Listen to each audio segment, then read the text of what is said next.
Because many students are over here. A assembly कितें जाता कितें करता आमी. The purpose of this Sammelan is to inspire, motivate young writers, where the writers are going to interact with the students, the inspiring the young writers, and motivate them to take up writing in Konkani literature. That is the purpose of having the Sammelan in colleges. Some of the students will say, "Kite borong zata." Amchani kite borong zata, because I know you all are used to write exam papers. When the exams comes, you write, 3 hours you write papers. And what you write for the exams is what you had prepared. But when we say you can write in Konkani literature, what I mean to say is, तुमचे जे मनान कितें आसा, जे तुमचे मनान thoughts आसा, ते तुमी रायट इन बरोवन एक्सप्रेस करूंक जाय.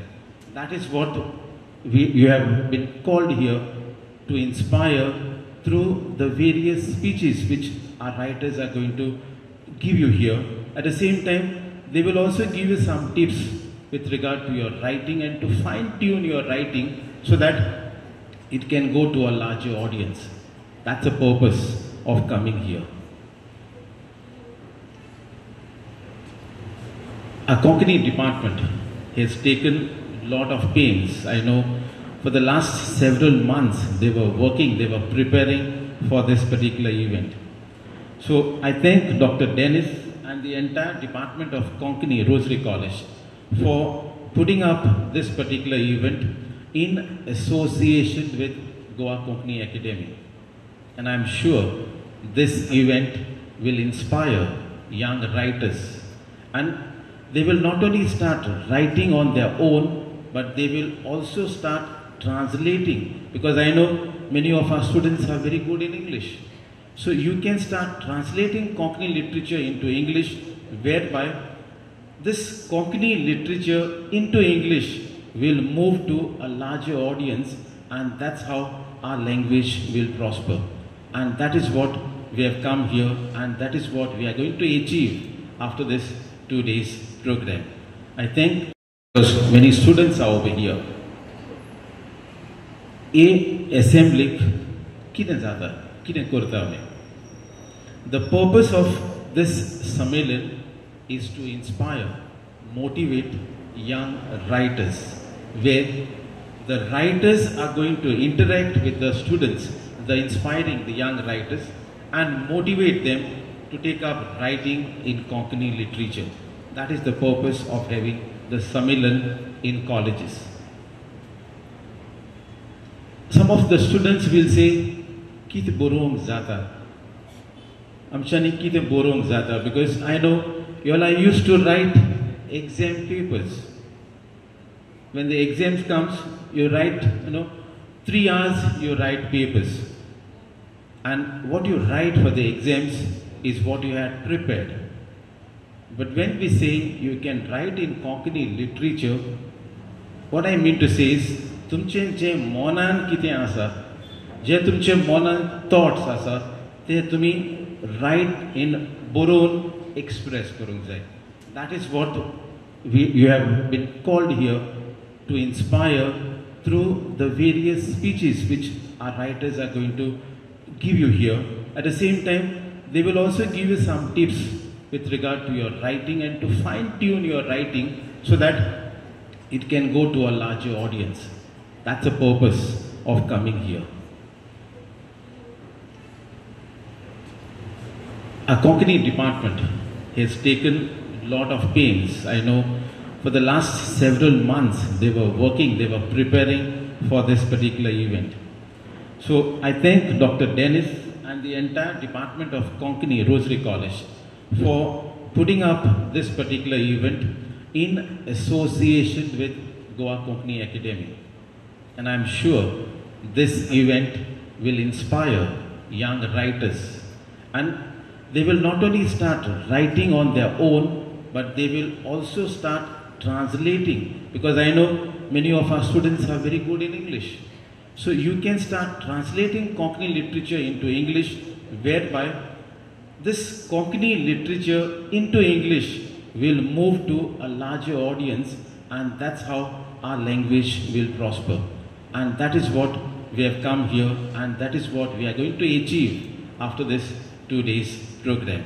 I think रोजरी महाविद्यालयान 24वें युवा साहित्य संमेलन घडोवन हाडपाची जापसाल जाली की आपले उजार घेतली तेन्ना सावन खरें म्हळ्यार ते पयले दिसा सावन ह्या वावराक लागले ह्या खातीर तांकां परबी भेटोवपाक जाय. आनी आयज ह्या सभाघरांत जे पद्दतीन तांणी मांडावळ केल्या ती पळयतकीर सामकी काळजांतल्यान आत्मीयतेन अशी तांणी ह्या संमेलना कडेन पळयला. परत एकदा तांचे खातीर ताळयो मारच्यो तुमचे कडेन मागता. अकादमी तांणी ही जबाबदारी घेतिल्ले खातीर तांकां देव बरें करूं म्हणटा आनी तांचे कडल्यान प्रेरणा घेवन फुडल्या संमेलनाच्योय जी जबाबदारी आसा ती वेवस्थीतपणान फुडें वतली हाची आस्त बाळगिता.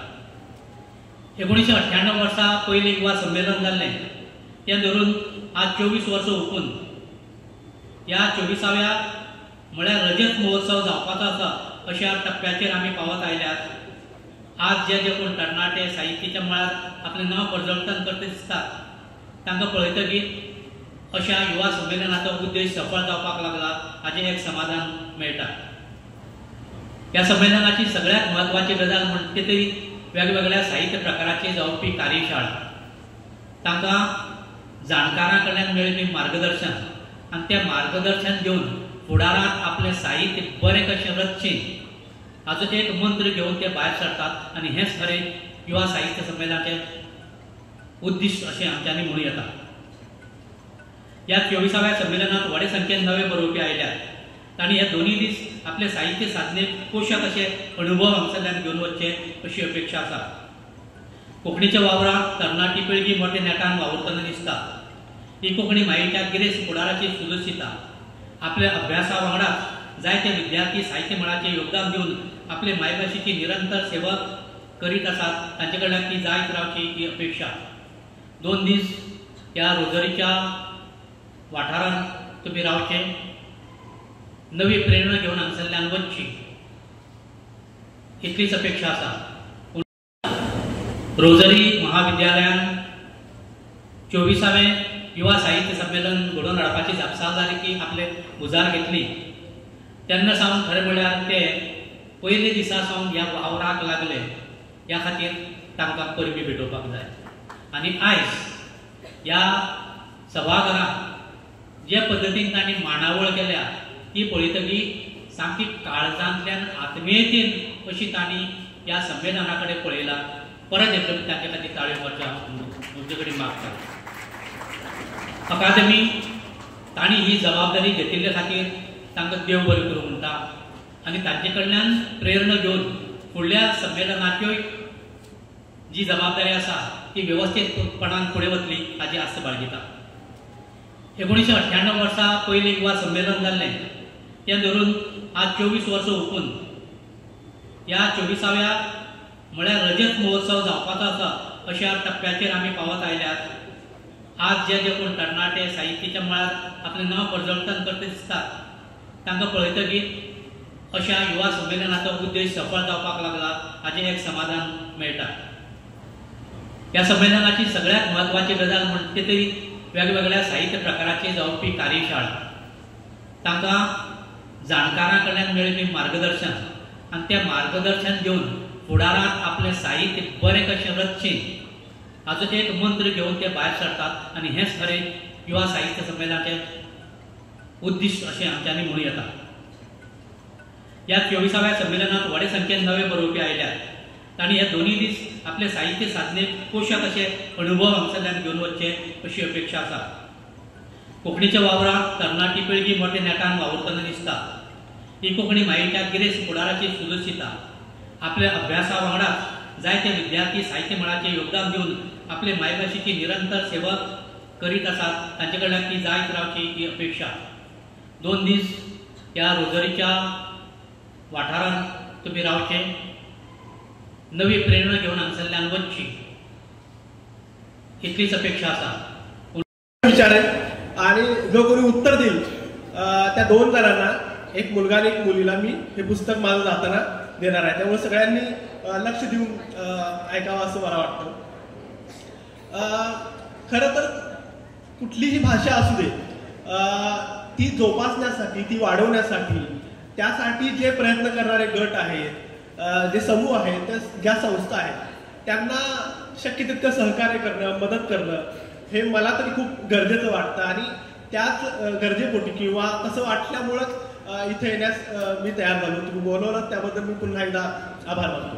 आपल्या सगळ्यांकडं मोबाईल आहे आणि फार मोह होतो आपल्या सगळ्यांना की सतत त्या मोबाईलमध्ये बघावं, कुठली नोटिफिकेशन आली बघावं, एखादं रील बघावं. आणि या मोहापासून मी स्वतः सुद्धा मुक्त नाही आहे. म्हणजे इतका माहितीचा भडीमार आपल्या सगळ्यांवर वेगवेगळ्या माध्यमातून होतोय. कारण प्रत्येकाकडं 1.5 GB डेटा आहे. प्रत्येकाला रील्समध्ये जवळपास एक 2-3 किलोमीटर तरी दररोज धावायचं आहे. एक रील झालं की दुसरं रील, दुसरं रील झालं की तिसरं रील. आणि इतक्या पद्धतीची माहिती, इतक्या पद्धतीची इन्फॉर्मेशन ज्याची कदाचित आपल्याला गरजच नाही आहे, त्या सगळ्याचा भडीमार आपल्यावर व्हायला लागलेला आहे. आणि अनावश्यक माहितीचा भडीमार जेव्हा आपल्याला व्हायला लागतो तेव्हा त्यातलं नेमकं घ्यायचं आहे काय आणि काय टाळायचं आहे, किंवा ट्रेंडिंगमध्ये एखादी गोष्ट आहे म्हणजे ती महत्त्वाची आहे आणि तेच काहीतरी जगात सुरू आहे आणि त्यामुळंच जग कसं बदलणार आहे किंवा तेच किती महत्त्वाचं आहे आत्ताच्या क्षणाला, असं काहीच आपल्याला वाटतं.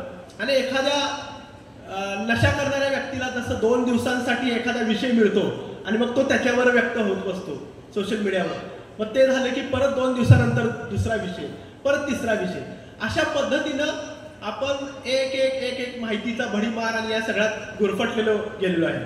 अशा सगळ्या पार्श्वभूमीवर म्हणजे अलीकडं मी एका मित्राशी बोलत होतो आणि तो असं म्हणाला की त्यांच्या सोसायटीमध्ये लहान 2री-3रीची मुलं आहेत आणि त्यांच्याकडे त्या मुलांचे स्वतःचे YouTube चॅनल्स आहेत आणि त्यांना 2-2, 3-3 हजार फॉलोअर्स आहेत. 2रीच्या मुलाला YouTubeवर 2-2, 3-3 हजार फॉलोअर्स म्हणजे नेमकं हे फॉलो करतंय कोणी त्यांना? म्हणजे मला स्वतःला इंस्टाग्रामवर तेवढे फॉलोअर्स नाही आहे आणि 2रीच्या मुलाला 2000 फॉलोअर्स, हे कसं काय शक्य आहे? आणि त्या YouTube चॅनल काढून तो असा नेमका कोणता कंटेंट त्यावर टाकतोय? तर ही मुलं PUBG, फ्री फायर अशा पद्धतीचे खेळ खेळणारी ही मुलं आपल्या ज्या गेम्सचं स्ट्रीमिंग आहे ती YouTubeवर करतात आणि त्यातून त्यांना या पद्धतीनं जे आहे ते फॉलोअर्स मिळत आहेत किंवा त्या पद्धतीनं ते त्यामध्ये अडकलेले आहेत किंवा गुरफटलेले आहेत. Subscribe Prudent social media channel and press bell icon for latest notifications.